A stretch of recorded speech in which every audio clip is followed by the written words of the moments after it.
and welcome to ABP Live. I have with me today Honorable Foreign Affairs Advisor of the Interim Government of Bangladesh, Mohammad Tawhid Hossain. We're going to understand from him what has been the turmoil, what is being decided in terms of Bangladesh's foreign policy, and also the fact that what we see in the future, and especially with a focus on India-Bangladesh bilateral ties. Welcome to ABP Live, sir. Thank you for giving us your time. So if I can ask you, I know the interim government has come up at a very difficult time, although I know this is the time of rejoice that I can see in Bangladesh coming here in Dhaka. I can see people are calling it as a second revolution. When I interviewed Chief Advisor also, he told me that he sees it as a second liberation.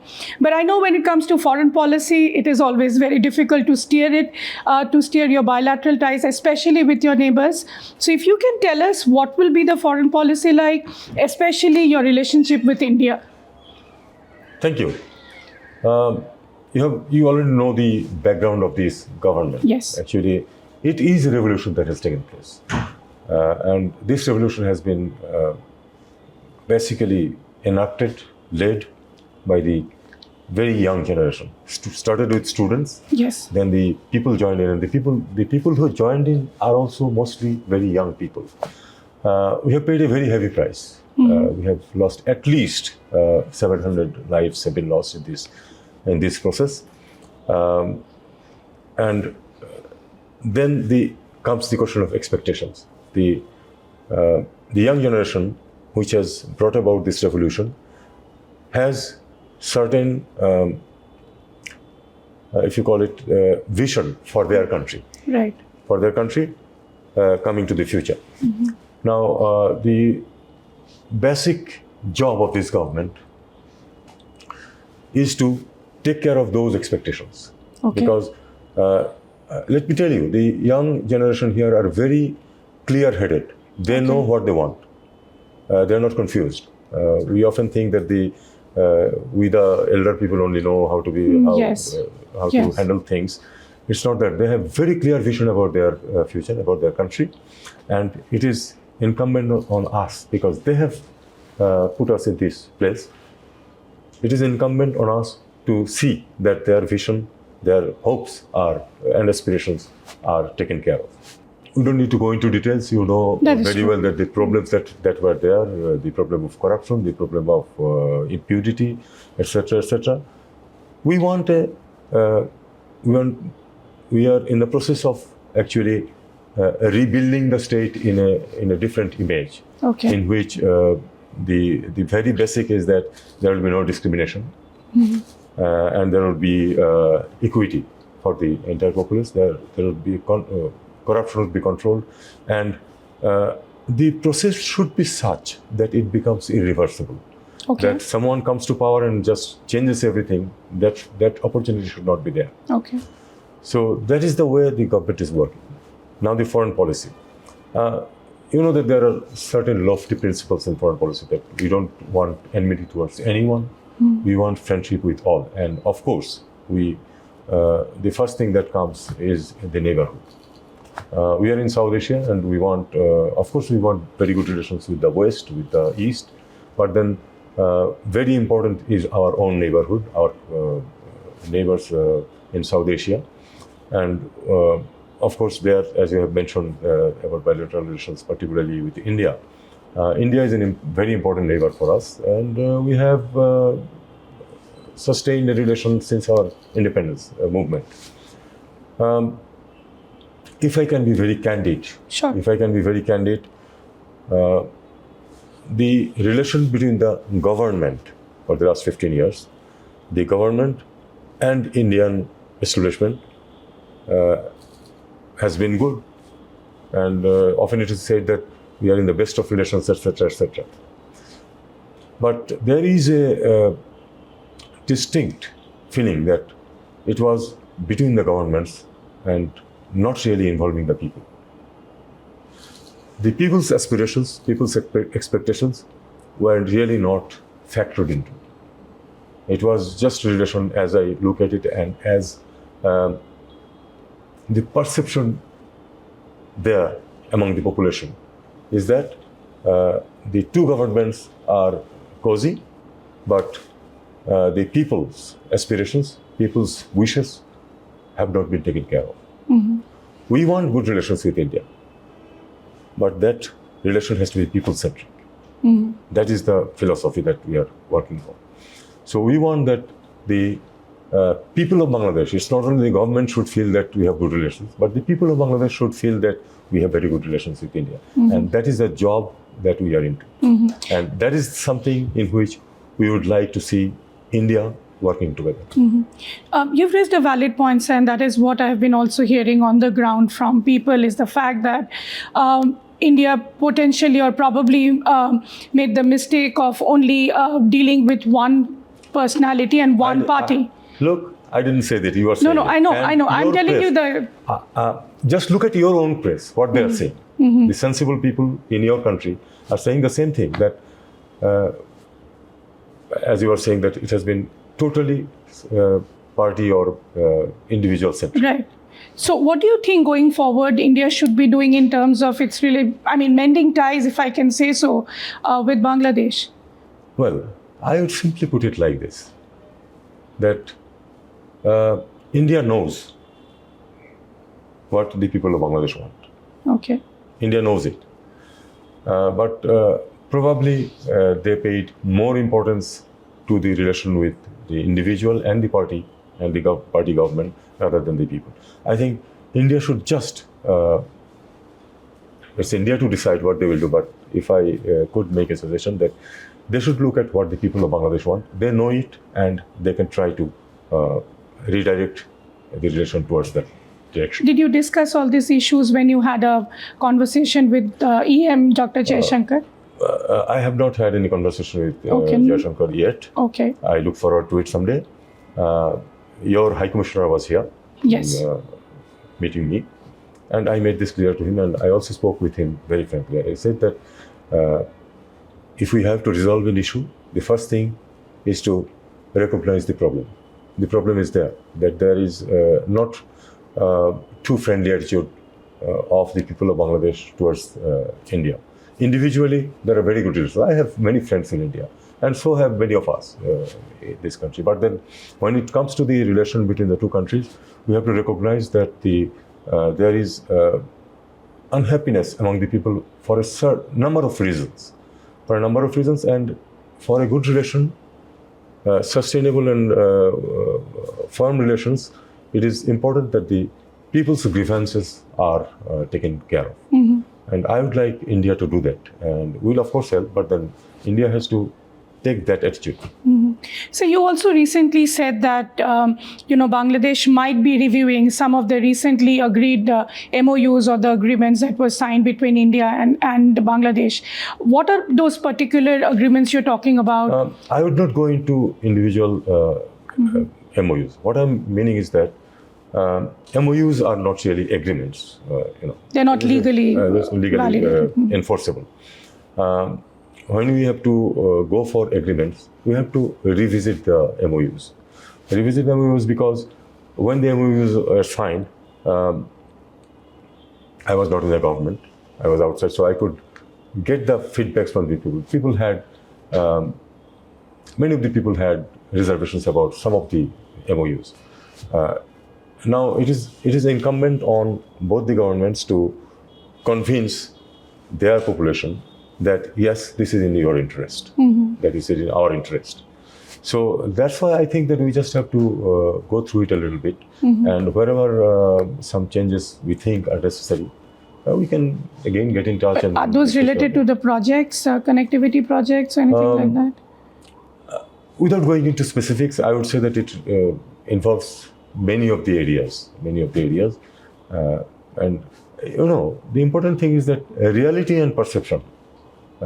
Reality, of course, is important, but perception is no less important, particularly when it comes to the people. We want the perception to be taken care of. They know whatever is being done is in the interest of both countries, meaning also in the interest of us. We have to convince the people of that so that they are convinced that no, whatever is being done is in the interest of Bangladesh. Of course, it will be also in the interest of India. The mutuality is so important.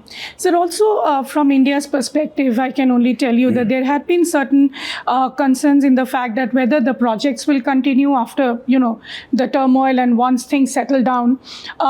A and B, also the fact that how will the new government deal India's relationship vis-a-vis with China? If you can shed some light on that.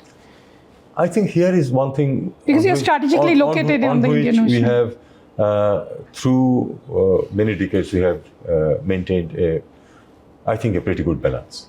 We have had a close relation with India, and at the same time, we had a pretty close relation with China also, because while there is animosity between India and China, still India and China has a huge trade.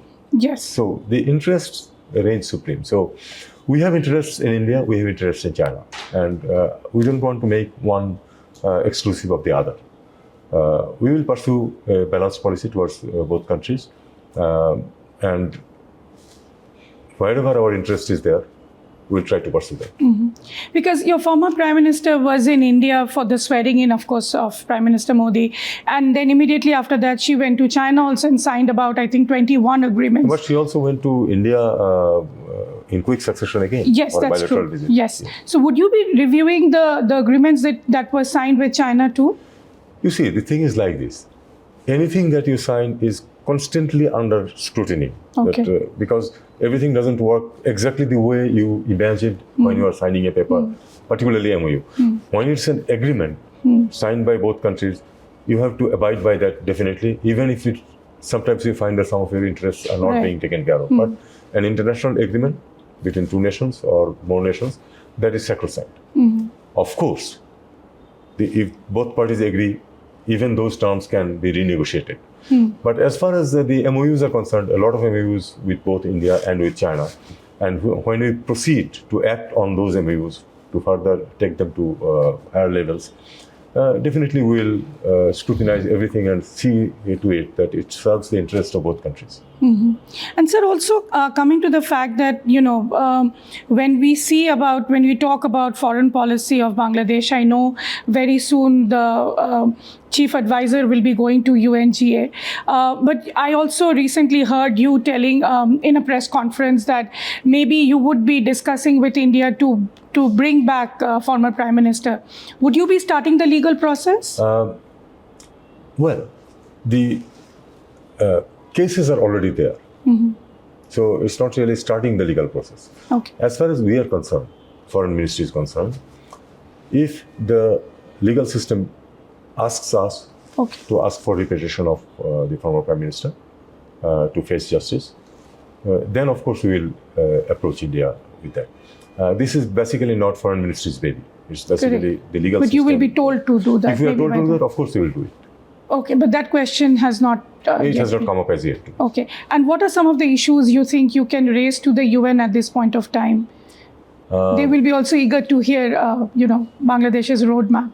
The roadmap, as I understand so far, is under preparation. We have not finalized the roadmap as yet, but people are already working how to do things. What are the reforms absolutely necessary, and what are the reforms the young generation is looking forward to? We don't want a system in which someone just comes to power and becomes autocratic again like that. We want some safeguards under which the system will work, and the students and the youth do not have to come out of the streets again after 10 years. And again, there should be bloodshed or need for another revolution. So this is, I think, an opportunity, and the country will seize this opportunity and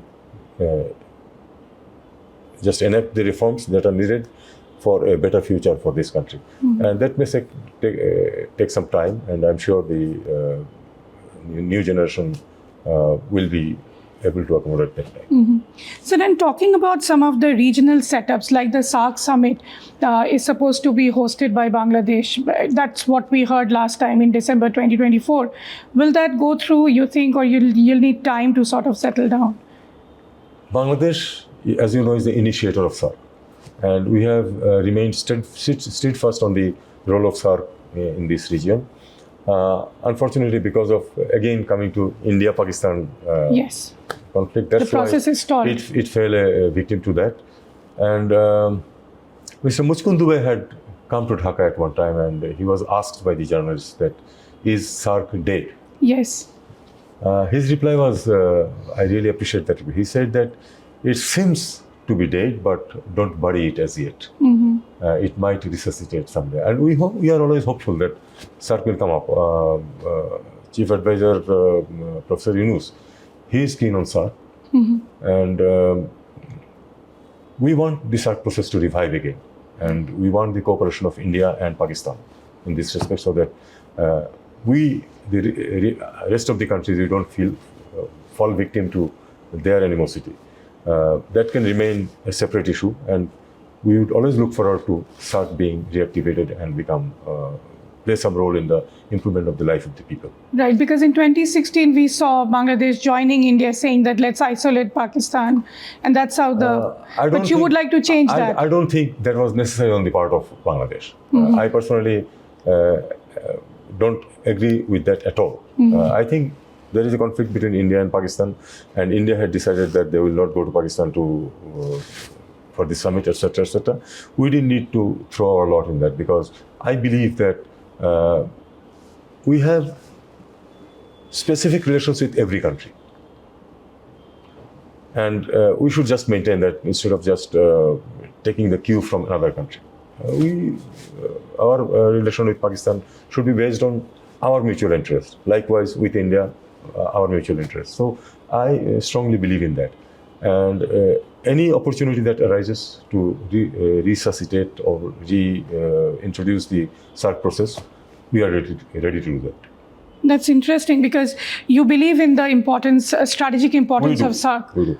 It's not only strategic importance, it's important for the people. Look, I have been to Africa a number of times, and this time, last week, I went to Cameroon, which is a place I didn't go before, but I have traveled widely in Africa.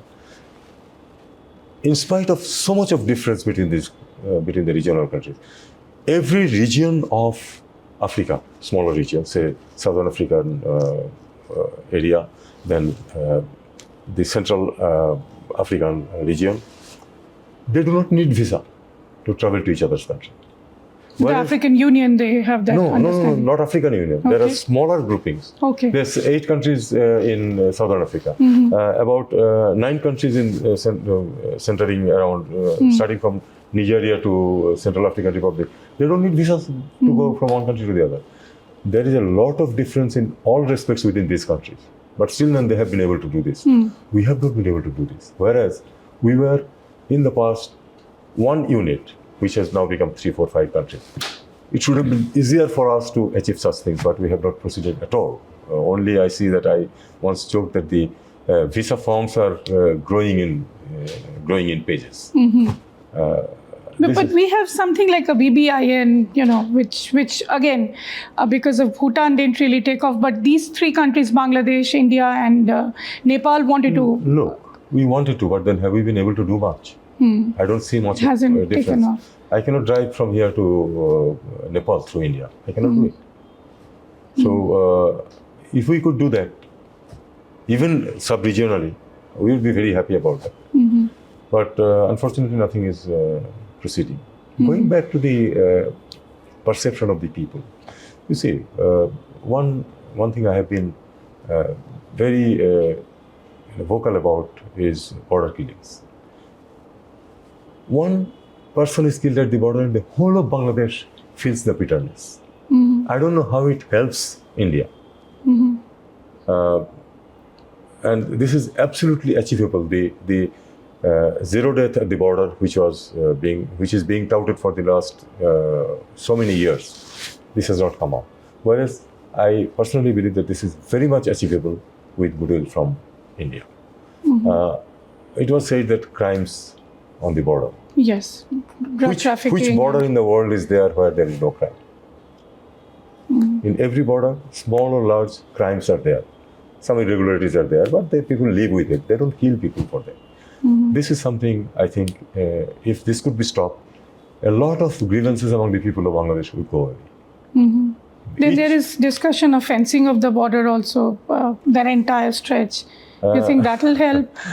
I don't know. Because this is a very serious issue. I don't know why we need a fence. In Europe, in Africa, nowhere I have seen fences. And we say that we are such friendly people, friendly countries. And then we have a fence at the border. I don't know whose purpose this serves. Illegal crossing across the border is a most common thing all over the world. People go and come back. And for that, you have a fencing with Pakistan. You are at almost a perennial war with Pakistan. That is a different thing. But two such friendly countries having such strong fences, well, some people say that good fences make good friends. But I don't think it was that much necessary. And okay, then you have the fences. Then why do you have the killings at the borders? So now shifting your focus a little bit on the fact that you are a strategically located country on the Bay of Bengal, and for the success of BIMSTEC, India always looks up to Bangladesh. But then there is this US also, which is now wanting BIMSTEC to be under the embrace of Indo-Pacific. That discussion was going on about a couple of years back. But what would be the focus of the interim government as far as Indo-Pacific and BIMSTEC, all those things are concerned, basically in the maritime domain? Our position is very clear about this. We do not look at it from the point of view of military point of view. We don't look at it. Okay. We look at it from mostly economic point of view, that it should be beneficial to the people of the region. We have fortunately been able to, after long efforts, we have been able to delineate the maritime boundary. There are one or two, actually it is perfectly delineated by the court. So I think that it's important all sides follow it and stick to it very strictly. We want to do that also.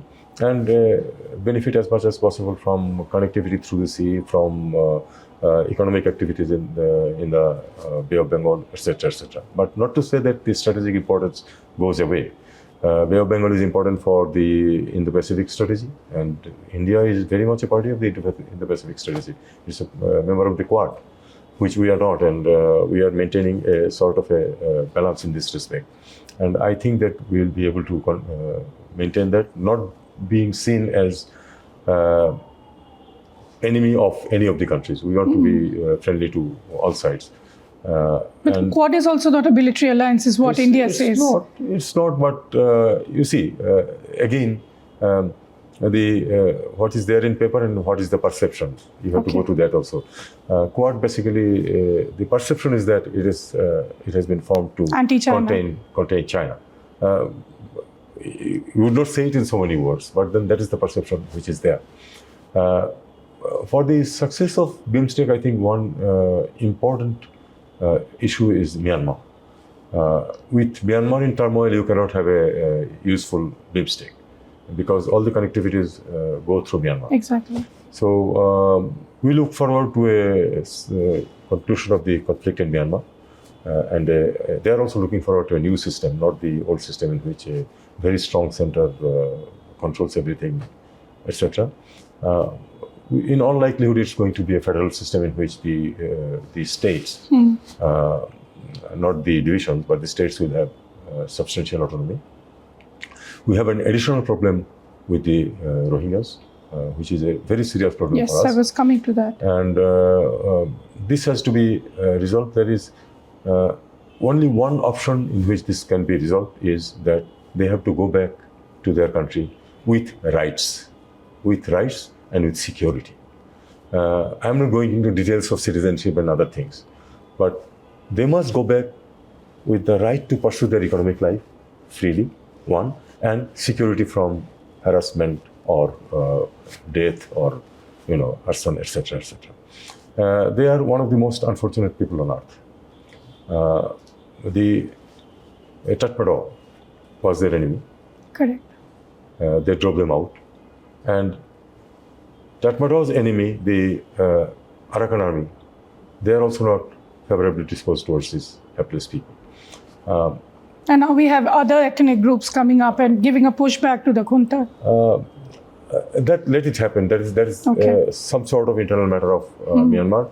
how they are going to going through a process of change, and what the final change will be, they will decide it. But the thing is that the Rohingyas must return to the Rakhine state with security and rights. That's what we are sure of, that it has to be done. There is no other option. There are good people all over the world saying that we will take some, but they will take in hundreds of thousands. It's a million plus people situation. Some would even have them rehabilitated in our country. Bangladesh is not like Canada, that you have a huge territory and very few people. So we are the most densely populated country in the world. And we cannot afford to have, in that area, the local people have already become a minority in that area. That cannot go on forever. These people will have to go back, and they also want to go back. They want to go back to their villages and to pursue their economic life. But many changes have taken place within Myanmar. And I think the task ahead for the international community would be to put pressure on Arakan Army that, well, you have the government of this region, either independent or part of the federation, but then you must adhere to the human rights norms. And there is no doubt, everyone agrees that the human rights of the Rohingya people have been trampled upon, and there must be a remedy for them. Would you be discussing the issue with India as well as your previous government used to do, to leverage the relationship between India and I would definitely do that, and I'm sure my government would surely do that, because we want the help of India also. You see, unfortunately, our expectations from India, when there was this golden relation phase, even during that stage, India really was not forthcoming as regards Rohingyas are concerned. Well, India is free to have the type of relation it has with Myanmar. That is not our concern. But then when there is a problem that has arisen because of Myanmar, we have not created the problem. Myanmar has created this problem. And on that issue, as a friend, India, the people expected that India will be beside us, putting pressure on Myanmar, putting pressure on the powers that are there, so that these people can go back. And we still hope that India ultimately will be forthcoming and help us be on our side, be on the side of the Rohingyas whose human rights have been violated tremendously, and their rightful return to their homeland. We expect that India will ultimately come around and help in that respect. So now coming to the issue of the floods, I know and I can see on the roads, there are protests happening in every corner of Dhaka. And of course, India is being blamed for that, for what they are saying that excess water was released without informing the Bangladesh government beforehand. But you have seen the MEA statement, what they have said. However, keeping that aside, do you think this is probably the time from your perspective when you can push India on the Teesta agreement? But again, you know the state and center problems that are going on for years since Dr. Manmohan Singh's time. About the flood situation, I am not an expert, so I cannot say anything. Again, the question of perception comes. I'm sure the water experts can really find out the reason why this happened, why not. From my experience, I have attended many water meetings in different capacities. I was Additional Secretary looking after South Asia. I was Deputy High Commissioner in Calcutta. I was First Secretary in Delhi looking after the water issue also. Sometimes it has been our request that please share information in advance so that we can prepare. That has been our request to India all the time, and it doesn't harm India in any way. It benefits us without harming India. So that is always there. As for Teesta, the central state issue is not our issue. We are a sovereign nation negotiating with a sovereign nation, India, and I'm sure you are aware that we had almost reached an agreement many years back. 2011 it was all finalized. Manmohan Singh was the Prime Minister at that time.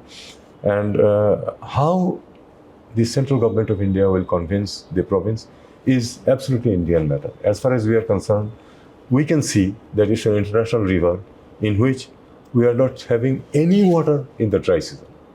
It's completely blocked. This is not done. This is not done anywhere in the world. There can be a negotiation or a difference of opinion on the amount of sharing, but then we do not have any share of international rivers water when water is an asset, whereas we naturally have to take the entire brunt when water is a liability during the rainy season.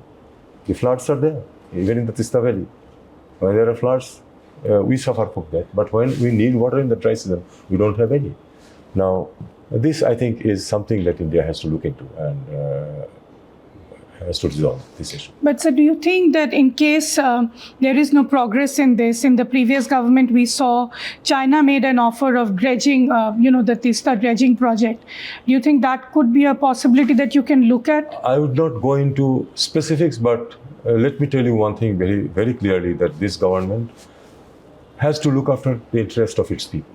Any government has to, but particularly this government, as it has come to power, it is the people. The situation, it has to look after its interest. And if no agreement comes up with India, then we will, of course, pursue something that will be of our interest and will help to reduce the suffering of the people in that region. And sir, my last question to you, I know you have a very busy schedule ahead. There were these talks going on, although the negotiations didn't started, but a feasibility study was done on India-Bangladesh Free Trade Agreement. You called it a Comprehensive Economic Partnership Agreement.